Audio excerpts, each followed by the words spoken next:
থাইল্যান্ডের কাছে হেরে যাওয়ার পর ঋতুপর্ণাদের কড়া সমালোচনা করলেন পিটার বাটলার। দেখুন, এশিয়া কাপের প্রস্তুতির জন্য বাংলাদেশ থাইল্যান্ডে দুটি প্রীতি ম্যাচ খেলবে। গতকাল ব্যাংককে অনুষ্ঠিত প্রথম ম্যাচে আইফেদা ঋতুপর্ণারা ৩-০ গোলে হেরেছে। ওই হারের পর বাংলাদেশ নারী ফুটবল দলের ব্রিটিশ কোচ পিটার বাটলার ফুটবলারদের মানসিকতা ও আচরণ নিয়ে প্রশ্ন তুলেছেন। মাহবুবের পাঠানো এক ভিডিও বার্তায় বাটলার বলেন, কয়েকজন ফুটবলার ভুল মানসিকতা নিয়ে মাঠে নেমেছে। এমন অমনোযোগী মনোভাব আমি কিছুতেই সহ্য করব না। কেউ যদি আমার দলে খেলতে চায়, দেশের হয়ে প্রতিনিধিত্ব করতে চায়, তাহলে এমন মানসিকতা নিয়ে আসতে পারবে না জাতীয় দলে। দলের সঙ্গে তা মানানসই নয়।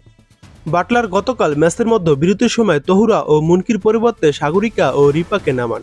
৭০ মিনিটে একসঙ্গে অধিনায়ক আইফেদা ঋতুপর্ণা, শামসুন্নাহার, শিউলি আজিমের পরিবর্তে হালিমা, জয়নব বিবি, নবীরন ও শিখাকে নামান। ম্যাচ পরবর্তী কোচের বার্তায় সিনিয়রদের মনোভাব ও নিবেদনকেই যেন ইঙ্গিত করলেন বাটলার। এমন খেলোয়াড়দের খেলাতে পেরে আমি খুশি, যারা বড় কোনো নাম নয়, কিন্তু সঠিক মানসিকতা নিয়ে মাঠে নামে। তারা কঠোর পরিশ্রম করতে চায়, উন্নতি করতে চায়। কেউ আমার পরীক্ষা নিতে চাইলে নিক। এমনটা আগেও হয়েছে, আবারও হলে আমি নিজের জায়গায় শক্ত থাকব। অসম্মান ও বাজে আচরণ সহ্য করব না। সাবিনা, মাসুরা, কৃষ্ণা ও সানজিদাদের সঙ্গে বাটলারের দূরত্ব সৃষ্টি হয়েছে। ভুটান লিগে তারা পারফরমেন্স করলেও কোচ তাদের প্রাথমিক দলেও ডেকে পরখ করেনি। গতকাল কোচ খেলার পর যেভাবে বললেন, এমন খেলোয়াড়দের খেলতে পেরে আমি খুশি, যারা বড় কোনো নাম নয়।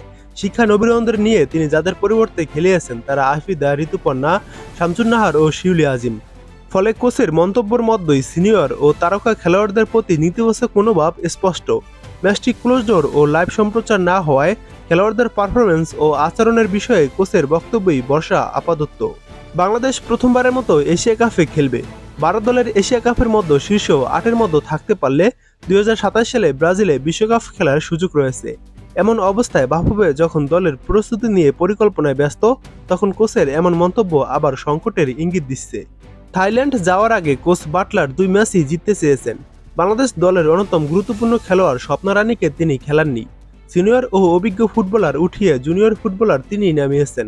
তাদের খেলানোর পর বিস্ময়করভাবে নিজেই বলেন, ম্যাচটি নাকি জাতীয় দলের মতো লাগেনি তার। আমরা প্রচুর তরুণ খেলোয়াড়কে সুযোগ দিয়েছি। শিখা, নবীরন, জয়নব, সাগরিকা, মুনকি, রিপা ও হালিমা। ম্যাচটি আসলে জাতীয় দলের মতো লাগেনি, বরং উন্নয়নমূলক প্রস্তুতি ম্যাচের মতো লাগছিল। ভবিষ্যতে এমন ম্যাচ আয়োজনের ক্ষেত্রে আমাদের আরও সতর্ক থাকতে হবে। ফুটবলারদের করা সমালোচনার পর আয়োজক থাইল্যান্ডকেও এক হাত দিয়েছেন কোচ। ম্যাচটি ফিফা স্বীকৃতি টায়ার ১ শ্রেণীর। ম্যাচের আয়োজন ও সুযোগ সুবিধা তার কাছে এই পর্যায়ের মনে হয়নি। তিনি বলেন, আমি জানি না আদৌ এটি টায়ার ১ প্রীতি ম্যাচ ছিল কিনা, কারণ আমরা একটি বিশ্ববিদ্যালয়ের মাঠে এমন পরিবেশে খেলেছি যেখানে আলোর মাত্রা অতটা ভালো ছিল না। আমার মতে এই ম্যাচ থেকে অনেক ইতিবাচক কিছু পেয়েছি আমরা। হার জিতের চেয়েও গুরুত্বপূর্ণ বিষয় হচ্ছে এটি শেখার প্রক্রিয়া এবং সম্মানের বিষয়।